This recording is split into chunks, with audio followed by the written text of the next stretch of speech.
பிரியமான சகோதர சகோதரிகளே, காணிக்கை அன்னையின் அன்பு பக்தர்களே, ஒவ்வொரு மாதமும் 2வது செவ்வாய்க்கிழமை காணிக்கை தாயின் ஆலயத்தில் ஆசீர்வாத பெருவிழா நடைபெறுவதை நாம் அறிவோம்.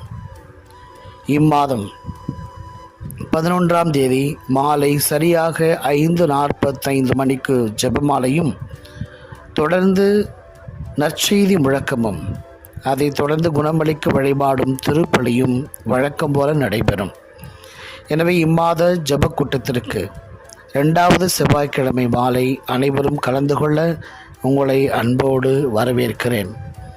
உங்களுடைய துன்பங்கள், உங்களுடைய கஷ்டங்கள், உங்களுடைய வேதனைகள், உங்களுடைய விரக்திகள், வீட்டில் இருக்கின்ற அனைத்து பிரச்சனைகள், தனிப்பட்ட கஷ்டங்கள் அனைத்தையும் அன்னையின் பாதத்தில் ஒப்புக்கொடுங்கள். அன்னை மரியாள் காணிக்கை தாய் உங்களை நிறைவாக ஆசீர்வதிப்பார்.